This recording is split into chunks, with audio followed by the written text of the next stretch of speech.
master, so I'm technically like a volunteer there, but they set a contract up with UCO, right, I can be out there and whatnot. So I'm always with a psychologist Okay. that's on staff there. But you're exactly right, for the individuals or the groupings, they call detainees, they're there maybe up to 3 months, so you're doing a lot of crisis intervention. Okay. And then once wherever they're serving their time after court or whatnot, that's where mental health professionals or drug treatment specialists, so someone at my education level can go in and work with them on the long term. Okay. Great question. Is there any political or personal roadblocks that hinder you from doing your job the way you feel like Oh, you can do? Took my question. Sorry. that's a deep question. I don't wanna go on a rant, but. Ran away. I gotta take Ran notes. away? Yep, go right I know, you ahead. got me on camera, I don't know. Put that down. Nope, it's just for me to. It's It's for okay. me to take my notes. No, for sure. I mean, we're at the mercy of the law, right? And what our government, either state or national, funds for mental health. Oklahoma is not the greatest for that, seeing that value. Counseling itself started more on a career counseling basis, kind of the root of counseling up in the Northeast. So helping people find what jobs where they need to be placed. So that was kind of the beginning of it. So, and I say that from what I've learned, the Northeast is a lot more sophisticated as far as sophisticated, they have a lot more funds to contribute to that. So we really are at the kind of the mercy of legally, and then what the laws are set before us, and the funds that are available. So and with that, you could work with a private practice, right? So I could, after I'm licensed, I can open up my own office and just get the clients for myself or with a partner, insurance-based, cash-based. Then there's places like where I'm doing my practicum called A Chance to Change, where they get either government funding or funding from like United Way. So those are meant for individuals. For instance, they have a program called A Chance to Recover. So it's reduced rate mental health and when we say reduced rate, that's just the amount of money they're being paid, that they're receiving funding from like United Way. That doesn't mean subpar treatment. Make sure we're clarifying on that. So we're really restricted on, and that depends on the political climate, right? If you have a political leader or grouping of individuals that are more for mental health, that determines not only what funding may determine the regulations or the standards that have been in place, but from education as a professional on my end, the licensure process, that has changed within the past 5 years. And so when I mean the licensure process, it's how many hours, direct contact hours, whether it's a group or one-on-one versus like your paperwork and things like that, that can, under supervision, that I have to pay for is someone to supervise me of what I'm doing before I can actually get my LPC or a marriage and family therapist, right? Or even all the way up as a psychologist, psychiatrist, things like that. So that can determine, and that can change based upon the political climate, economic climate. As a nation, if we're not doing well, again, the funding's not there. If people are really suffering personally, then most likely they're not going to be spending it on mental health services, they're going to be spending it on food and shelter, right? Things like that. That makes sense. So it really depends. On the other side of that, I guess it's kind of morbid, but there's always people that are struggling with mental health, right? And a lot of that is because you face a lot of stigma being in mental health, just because of what's tied with it, right? You have to be extreme to seek services, or you have to maybe you're weak with it. Right? There's a lot more general acceptance, social acceptance from medical doctors, physical ailments rather than mental health. So we're still fighting that in the industry. I have a question. If, I mean, this might sound jaded, but if in a society that we are fighting drug abuse situations and things like that, have they made seeking help so expensive? I mean, like, okay, like a 30-day rehab is Crazy. 10 grand. Yeah. Well, you're wanting to recover from a drug addiction that has cost you literally to the point where you're stealing money from people. Yeah. Who has 10 grand to go to rehab? Yeah, where's this coming from? But yet, that's what it cost.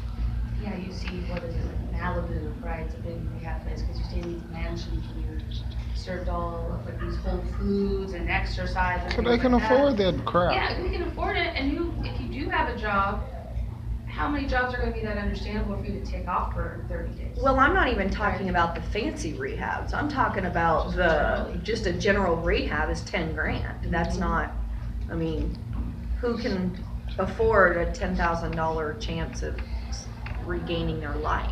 Yeah, regain, that's I think a great way to say it. You know, and that's another roadblock to your sobriety or your recovery.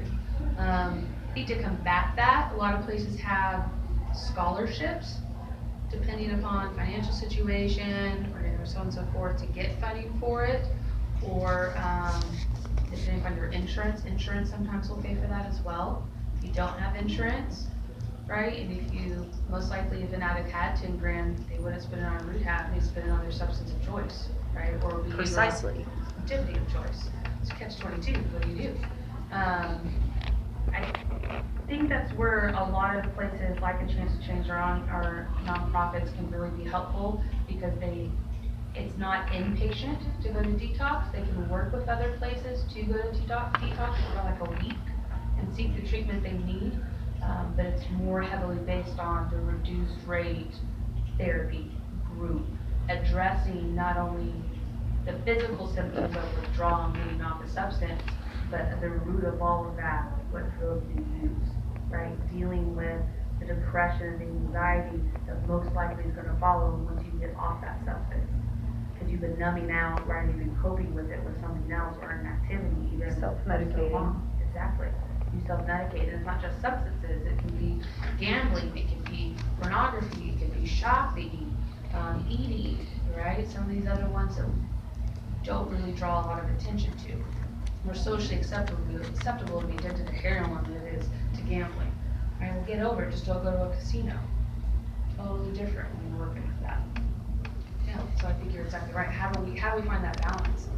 I don't know anywhere that has found that answer to that. Rehabilitation through state-funded programs,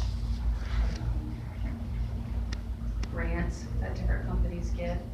Are you familiar with a lot of psychologists that do pro bono work? I mean, they may have their practice to make the money, make their living, because let's face it, we all need to make money and pay our bills, but that also volunteer their expertise in a situation like that for somebody that can't afford it? For sure. Funny that you say that. We had in one of our classes last night an individual, actually the owner of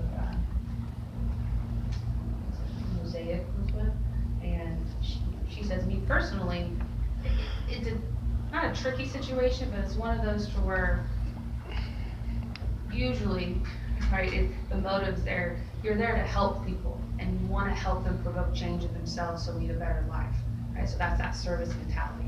At the end of the day, I gotta support my family, support myself, whatever standard of living my people identify. So I gotta make money too. So sometimes it's a balance. It may not be 100% pro bono or 50-50, but there'll be a portion of clients that individuals will take. And usually it's those people where they see that relief, they see that need, they need this, and they don't have the resources. It's not just, John Doe coming off the street just like, oh, get therapy a shot, I have the money, give me a free program. It's someone that's like, I'm ready to change, I need this, right? And that's usually some of the cases that they take on pro bono. But it does exist. It's not this pie in the sky, just because you work in more of a service mentality that, you're supposed to do it, but generally I think a lot of people do. I will say it's more, I think, available or realistic for people that are already licensed. So meaning people that, like myself, once I graduate, I'll be under like an LPC under supervision, right? So I'll be a candidate, and then once someone gets their license, usually they get paid a little bit more, right? Because you can pass all your boards and all that jazz, and that's usually when they start taking pro bono work. And a lot of it is if people are hesitant because I don't have the money, there's available resources out there. A lot of companies, a lot of times you just have to ask, they'll work on a sliding scale, meaning what is your income that you bring in, and then how many people are in your home, or how many dependents do you have? And they'll slide that there, for whatever it is that's there. And some people, like training clinics, like UCO, we have a psychology clinic there that we work on a sliding scale, but honestly, I've worked with clients and they're like, $2 a week is a lot for me right now. I'm like, great, let me talk to my supervisor, right? Personally, I don't think financially that should be a barrier for you not seeking services. I can't necessarily help you arrive there. I can help find different resources that's not directly tied to me, but there are resources available out there that you can receive free care, or even if it's $3 a session. There's a lot of research that shows the commitment of a client is significantly higher when they are paying. There's a monetary value tied to that service. That can be, I mean, if it's $1. Right. That makes sense? What else we got? You guys are great. We have a lot of comments, a lot of questions. What should I say that? And you're like, So that's what you're working on, so being a therapist? yes. So I'm on the LPC route, which is a licensed professional counselor. That must be real hard. It's been a journey, let me tell you. I'm almost there, and you know, I can confidently say even my most stressed out, self-doubt moments, I loved every minute of it, because I get to work with people that either wouldn't receive help or services otherwise, or when you see someone empower themselves to make that change, that's priceless to me. I know it's getting a little hippie-ish or whatever, but that is just absolutely beautiful and just reinstills why I went through all of this, right? I was gonna Yes, wait sir. on this question, but you're kinda getting into it now. Go for it. All right, besides helping people, why did you wanna become a therapist? And when was that unlocking moment? When was that what? When was that unlocking moment for you that said, okay, this is what I wanna do for the rest of my life? My story's a little different, so generally this happens if you do your undergraduate, you know, psychology, and then you find a specialty, whether it's whatever.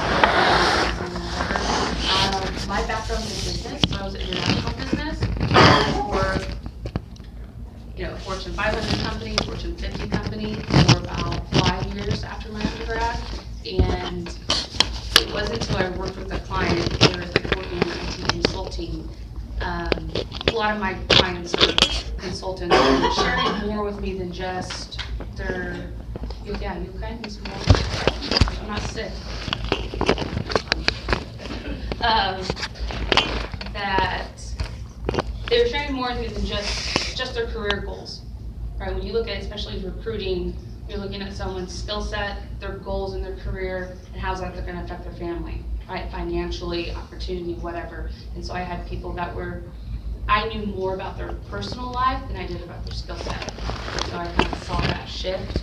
Actually, one consultant, I remember her, the first time meeting with her, she asked me, she goes, have you ever thought about being a counselor or a life coach?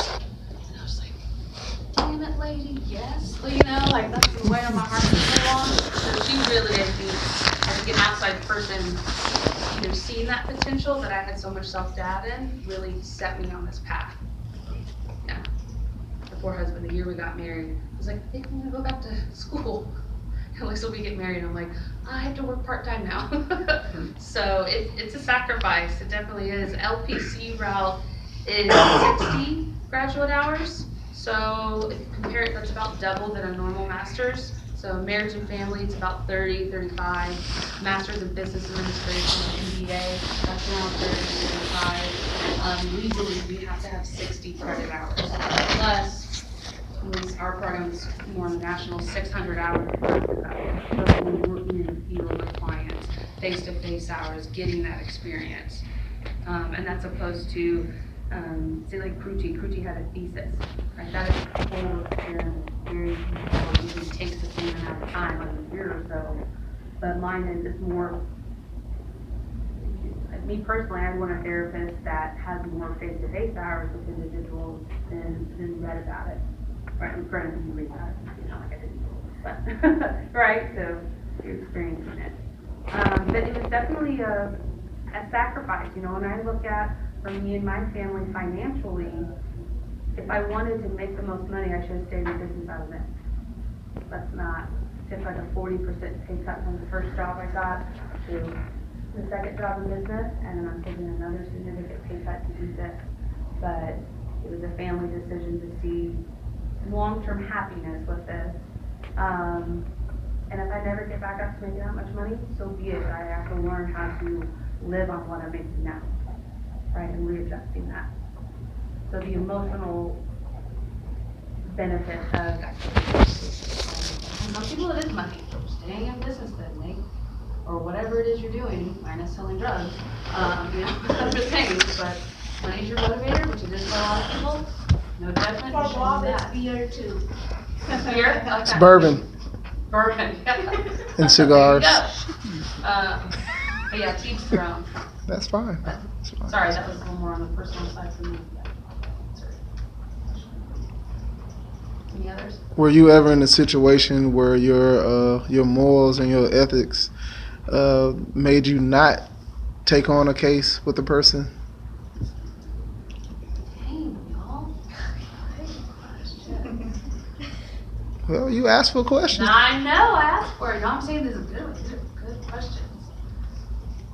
Not yet, and I think a lot of that is because I'm pretty new in all this still, right? I'm still finishing up school, not 20 years in. I will say different individuals that have been involved in a hate crime, I don't think I can do right now. You know, kind of get choked up with it. It sparks something with me, and I can't be objective. So I think it would be that and then animal cruelty.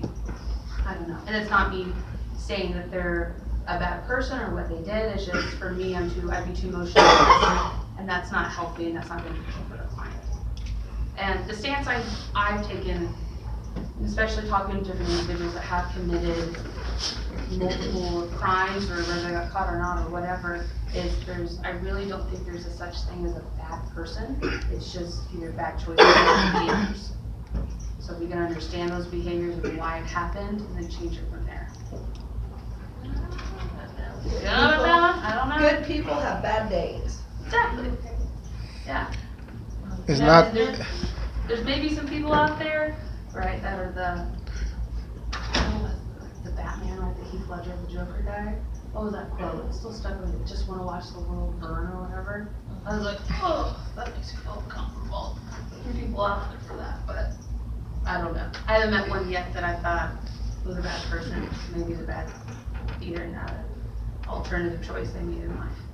Like Charles Manson and all those other. You know? Yeah, I don't agree with it. I'm not saying the excuse from it, but I want to understand that warped reality and why that made sense to that person. Don't agree with it, right? Of course, don't condone it.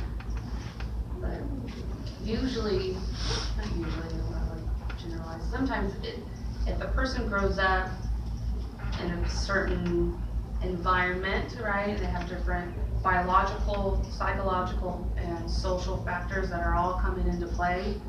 You know, I've met some people that the way of doing drugs, dealing drugs, and producing and manufacturing whatever, that's what they knew from age like 8 or 12, right? So that's their reality, and doing time in prison is just part of the job, right? So how would we intercept and say, no, you have more options. You don't have to do that. Is that person bad? My personal belief, no.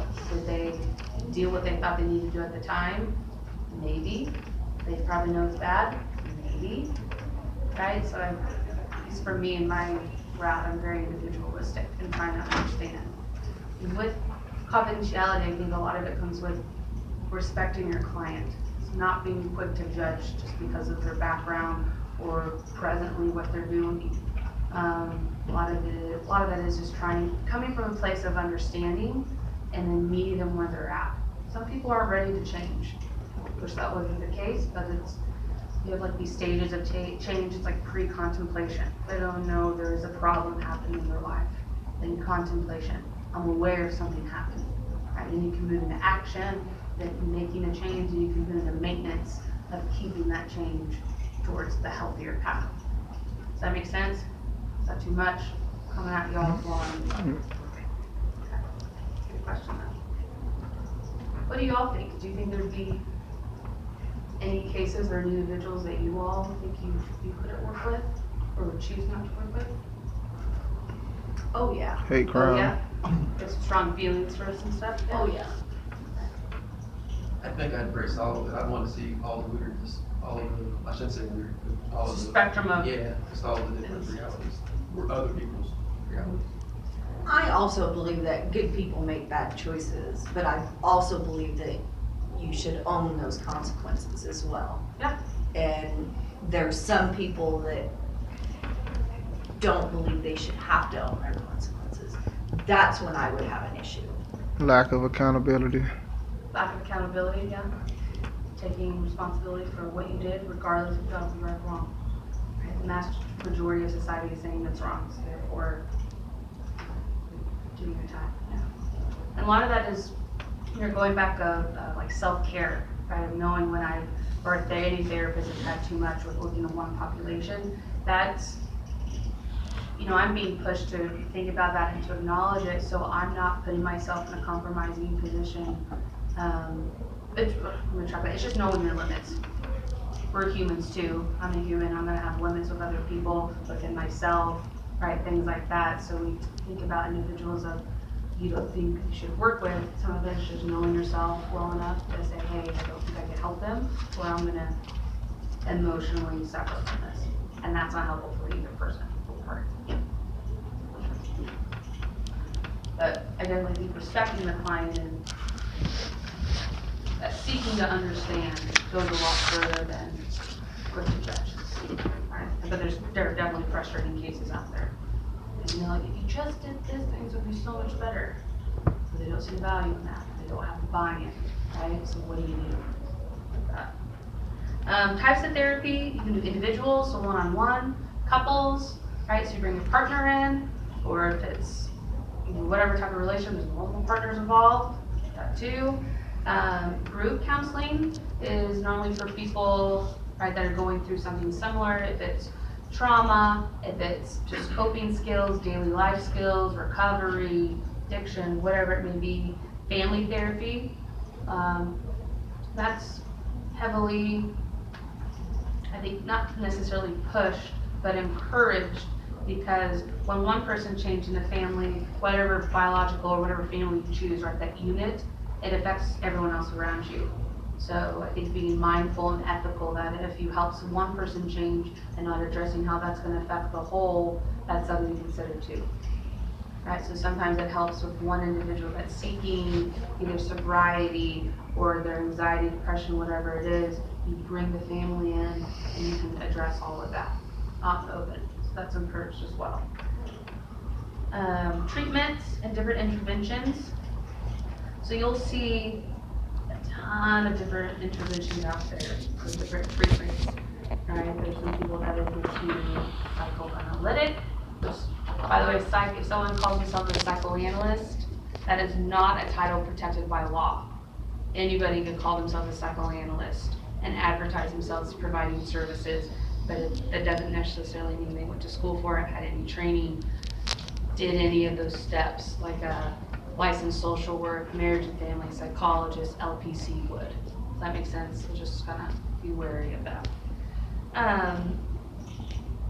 So cognitive behavioral therapy is at least my modality that I have been trained in the most and that I'm most familiar with. And really what that's addressing is cognitively, right? How do our cognitions, our thoughts affect our behavior, right? And how do we provoke and create change? Example of that. So there's like a cycle that we all can go through, right? We have our thoughts. You're gonna hate my handwriting. You have thoughts, So, right? And then you have the emotions. And then behavior. And all this is cyclical. So cognitive behavioral therapy really helps to slow this process down.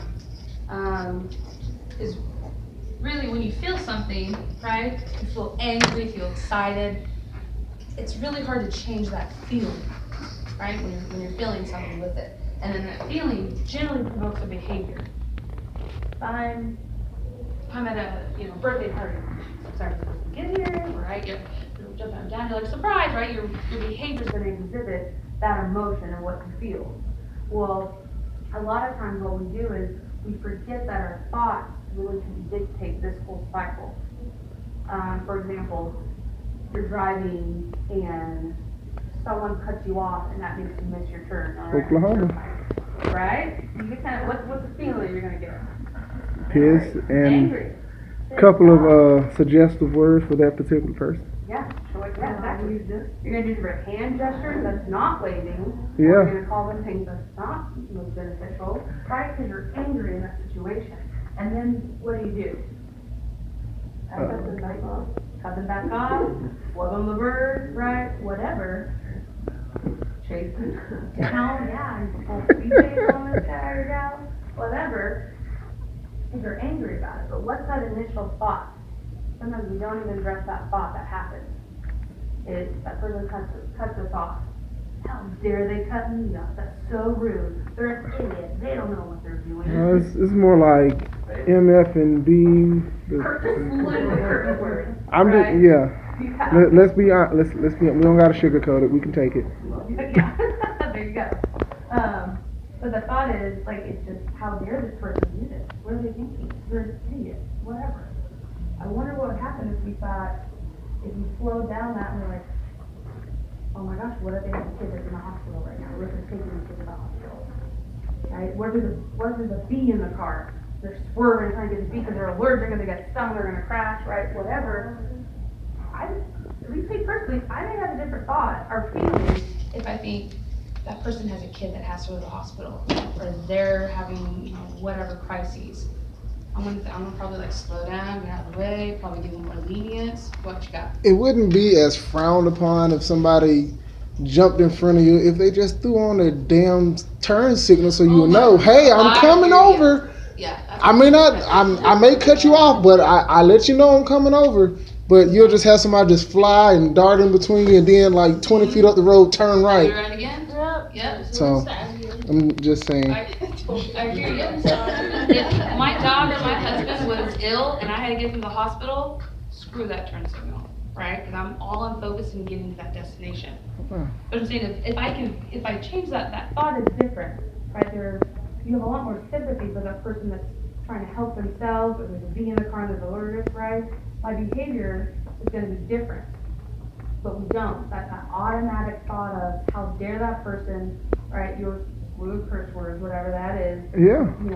That's anger, and then that's the bird, and that's following after. That makes sense? It seems simplistic, but when you're in that moment and that automatic thought comes in, how many of us go, you know what? I don't have to have that thought. We just go. Nope. For like 0 to 70 and whatever. Clearly you have not rode with Joe. What do you say? I said, clearly you haven't rode with Joe. No. He does not like to be cut off at all. So, or let's do another example. What's something stressful in y'all's life? Okay, where psych test. Yeah.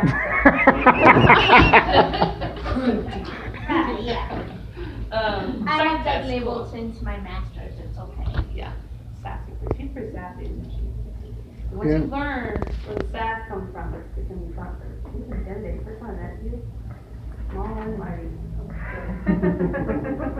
Sassy. There. Yeah, so school, there's a test. Right, instead of psych test or work. There's people. Yeah. Someone choose psych test, Okay, this is over here. Be careful what you say next. We have How about we go with You want to work? step out? How about we go with Yeah, I can go out. This process. I legit, my blood pressure went up. Do you need Oh. anything? No, I'm good. I like blue. Is two out, y'all see blue? Yep. Good? Yep. Okay, so using that model we just looked at, usually there's an event that happens in your life. It happens to all of us. Okay? That is a test. There's a test coming up. Thursday, sure You is. can't change that event. The test is still gonna go on. You can fail the class and not be here, or, Really? gee, that's not a good example. You can't change if there's a test. You can't physically change if someone cut you off. It happened. So like, tough love, it happened. You can't change it, right? So, thoughts, emotions, and then our behavior. What's the easiest to recognize?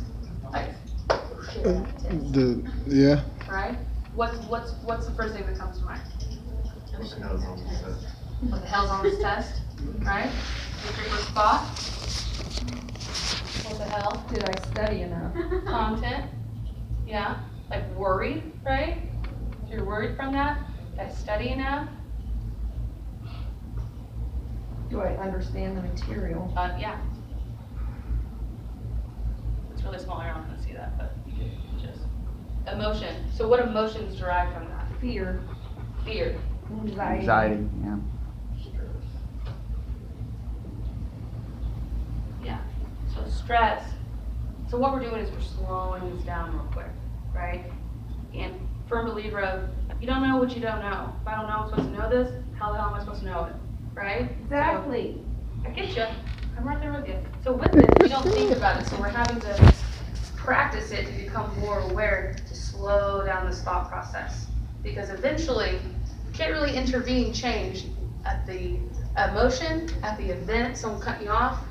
And normally at the behavior, it's really hard to change the behavior when all this is in place.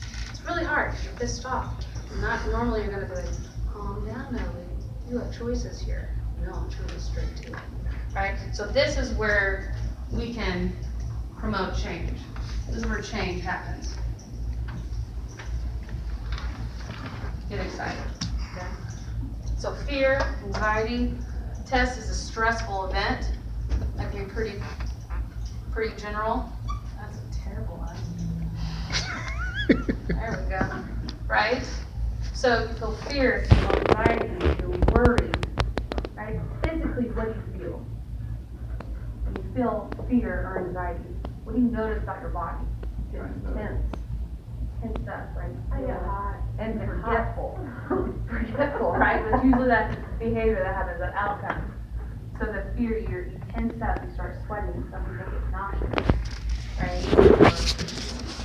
People, if their anxiety's bad enough, they pass out, right? There's all different physical responses from a test that's happening, right? I'm trying to do this on purpose, so maybe they use this attention. Test, which is stress, and you're thinking, oh crap, or shit, whatever it is, what the hell, what's on this test, where's this content coming from? I'm anxious about it, and then what do you normally do when you're stressed about something?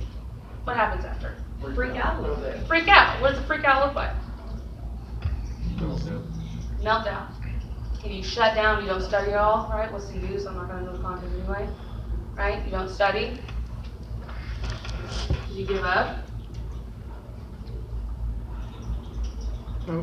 I just say I hope I understand the overview. You say hope it. You I hope that I pray understand that you just get that through. when she throws the overview up there that I get it. Because if I get that, okay, I'm fine. But if I don't, I'm like, shit. Yeah, and that's a whole other cycle, right, of everything else. When you see one mark on the paper that's wrong, what do we think? Oh, that's it, I failed them all, didn't I? What does that mean? Oh, I failed this test, what does that mean? I'm not gonna make it in school, a terrible person, right? Just, you see, you talk about that spiral, that's a spiral that we can easily go down. So where do we intercept it? Thought. So if I'm happy about something, if I'm feeling confident, most likely blood pressure is going to be a little bit more lower. I'm going to feel more confident, more good coming into this test. You're going to execute a lot more smoothly. But fear and anxiety take the front seat. You're not going to study, right? You're going to freak out. You're going to shut down. Sometimes people can look at the material so much they get so stressed out that they start crossing it. Yeah, well, was that for this tutorial or was that for that?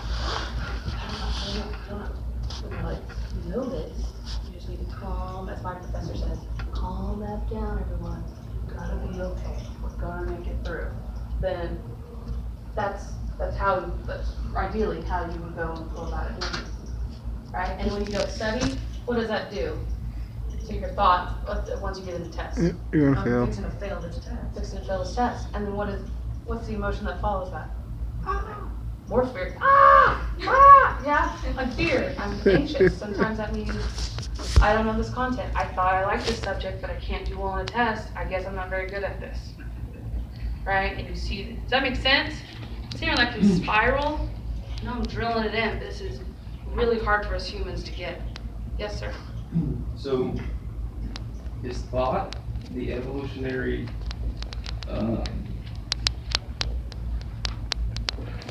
did it come along because of emotional media? Like, which one came first, chicken or the So egg? like, type thing? so we're animals, we have the emotions, we have the behavior.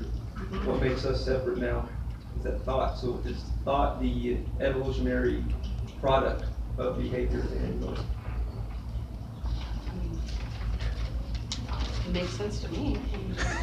Yeah. Right? We're a superior species for a reason because we have the conscious, we have the thought capability. Yeah. We don't just have this primitive thought of, oh, look, there's a mate.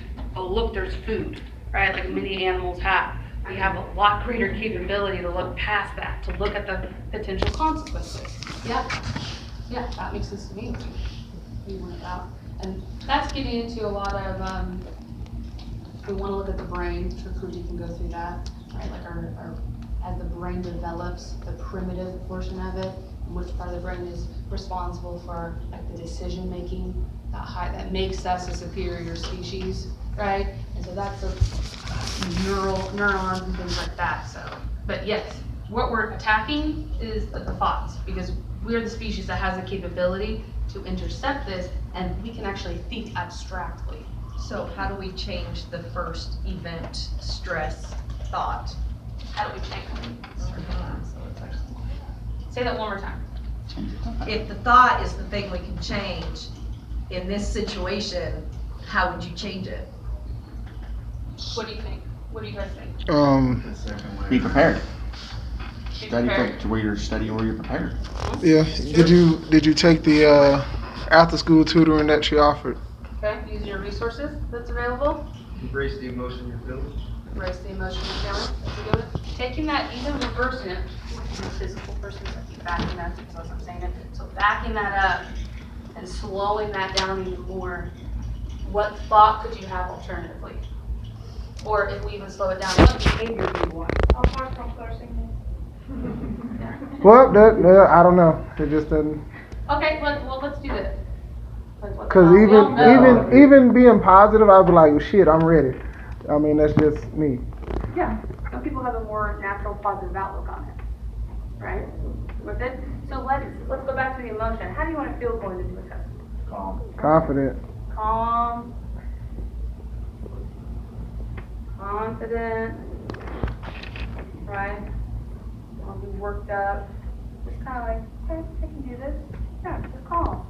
Not anxiety lingering over you, telling you're going to do poorly, right? And how do you want to do? You want to do well on the test, right? Of course. Or at least perform. Perform to the best of your ability. Because doing this is not going to necessarily say you're going to make an A, right? Bottom line, if you don't know the information, you don't know information. It's not an actual equation to like osmosis or an IV to absorb the info, right? But you want to do well. You want to show up. You want to perform to the best of your ability. You want to feel calm on it.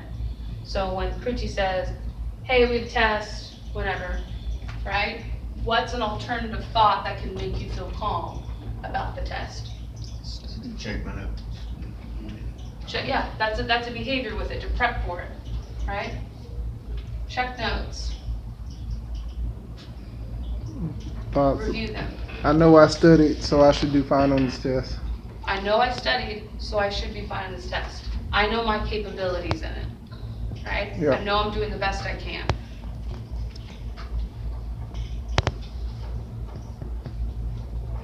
Studying, I'm okay. Right?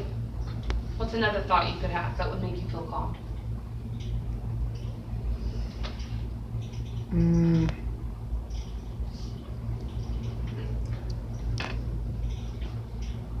It's just a test. It's just a Well, test. you can rely on your past experiences. I've made A's all the way up till now. Why would I think I'd make anything less? Yeah. So it's just a test. And then previous experience tells me I've done well. If you want to look at previous experience when you haven't done well, what are you doing differently that's from the previous times you studied? You studied the night before, well, where did that get you? Not to the grade you wanted, try something different. There Right, you what's the go. definition of crazy? Doing the same thing over and over, Insanity. expecting different results. Get uncomfortable, try something different. Right?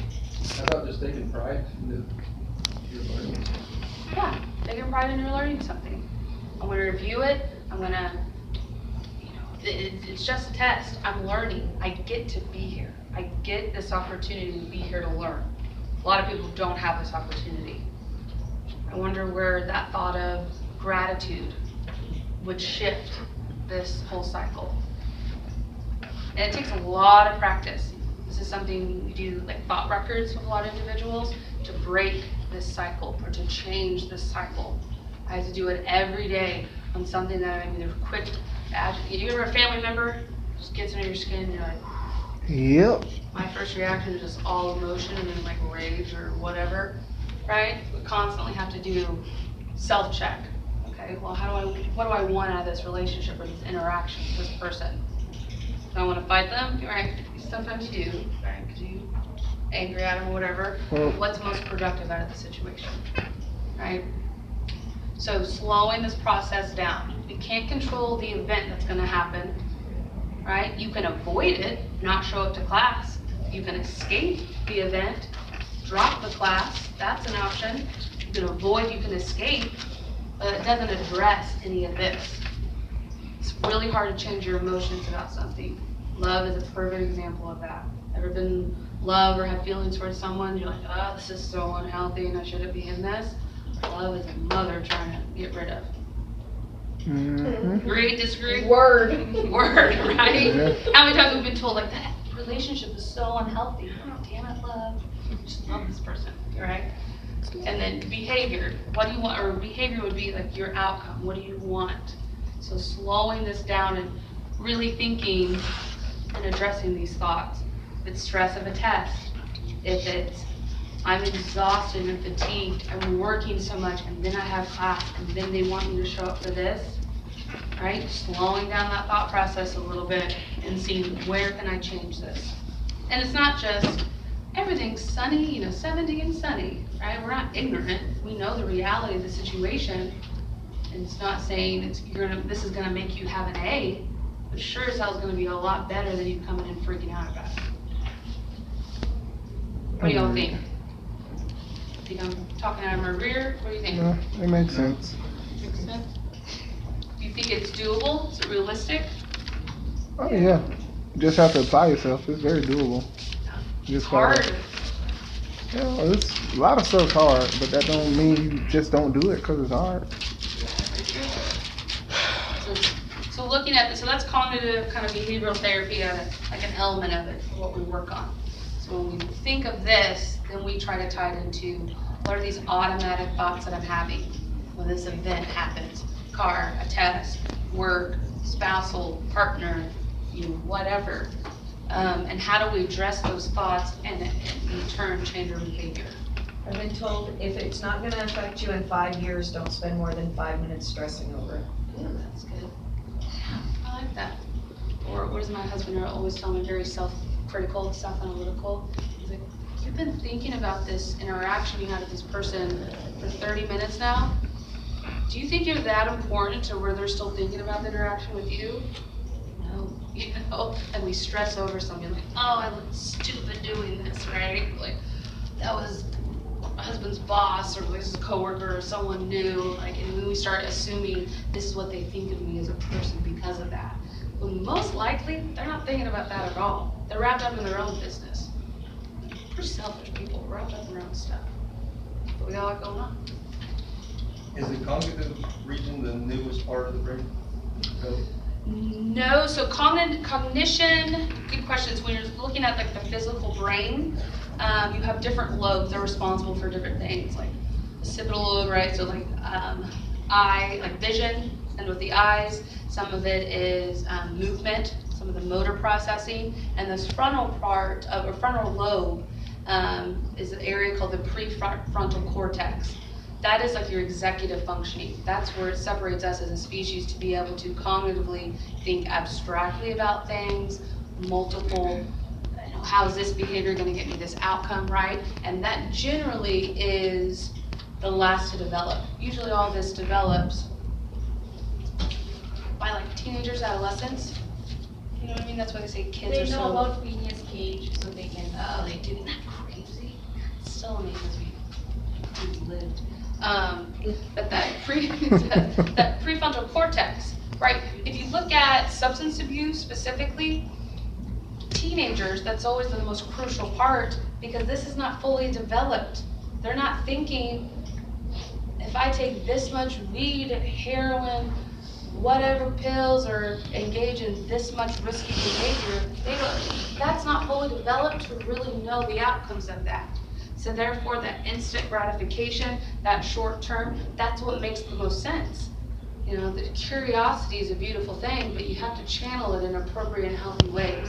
The wine's still holding my head. It's like grasping it. So that's what you see. Addiction, really, if you try it within those crucial points of adolescence, 13 to like 16, maybe even 18, the probability of that person getting addicted is significantly higher because you're still developing. Prefrontal cortex with that frontal lobe really doesn't, what is it, mid-20s? I think is when it starts. Yeah. And so you look at statistics, people that try drugs, and I'm not encouraging anybody that's in this age group to try it, but the probability of becoming addicted when you try it more later in life is a lot less likely because that's